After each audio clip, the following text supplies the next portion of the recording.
জিলাপি আমার খুবই পছন্দ। সবসময় বাহির থেকে কিনে খাই, তাই ভাবলাম আজকে না হয় বাসায় বানিয়ে খাই। তো বানিয়েছিলাম বাসায়, খুবই মজার জিলাপি। আর জিলাপিটা মজাও হয়েছিল, দেখতে যেমনই হোক কিন্তু এটার স্বাদ কিন্তু 100-তে 100 ছিল। তো এখানে জিলাপি বানানোর জন্য 1 কাপ পরিমাণের ময়দা, সেই সাথে 1 কাপ পরিমাণের বেসন নিয়েছি। বেসন আর ময়দা কিন্তু সম পরিমাণে হবে।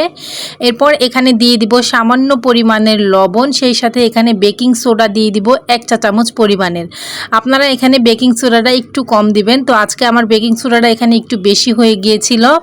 এরপর নর্মাল পানি দিয়ে গোলাটা গুলিয়ে নিতে হবে। তো অল্প অল্প করে পানি দিয়ে আমি সুন্দর করে একটা নরম গোলা তৈরি করে নিব। তেলের পিঠার জন্য যেমন গোলা তৈরি করি, এই গোলাটাও কিন্তু ঠিক তেমনই হবে।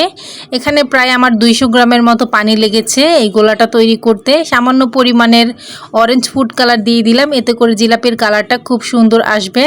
তো এখানে গোলাটা রেডি, একটা সাইডে রেখে দিয়ে চিনি শিরাটা বানিয়ে নিব। 1 কাপ পরিমাণের চিনি, 1/2 কাপ পরিমাণের পানি দিয়ে একটা ঘন শিরা তৈরি করে নিব। জিলাপির শিরা যেহেতু ঘন হয়, তো এখানে কিন্তু বেশিক্ষণ ফুটানোর প্রয়োজন নয়। চিনিটা গলে গেলে 2-1 মিনিট ফুটিয়ে এখানে কিছুটা লেবুর রস দিয়ে দিব, যাতে করে চিনি শিরাটা শক্ত না হয়ে যায়। এরপর তো চিনি শিরাটা নামিয়ে রেখে দিব। এখন একটা সসের বোতলে আমি যে জিলাপির গোলাটা বানিয়েছিলাম সেটাই এখানে ভরে নিব, এতে করে জিলাপি বানাতে খুব সহজ হবে। তো আপনারা কিন্তু পলিথিনের ভিতরে ভরেও কোনা কেটে এরপর জিলাপি বানাতে পারেন। তো এখন তেলটা গরম করে নিয়েছিলাম। আমার আরেকটা ভুল হয়েছিল যে আমি একটু নর্মাল গরম তেলের ভিতরে জিলাপিটা ছেড়েছিলাম। তো আপনারা তেলটা একেবারে গরম করে এরপর জিলাপিটা ছাড়বেন, তাহলে জিলাপির যে লেয়ার আছে একটার সাথে আরেকটা কখনোই লেগে যাবে না, একটু ফাঁকা ফাঁকা হবে, দোকানে যে এরকম হয়।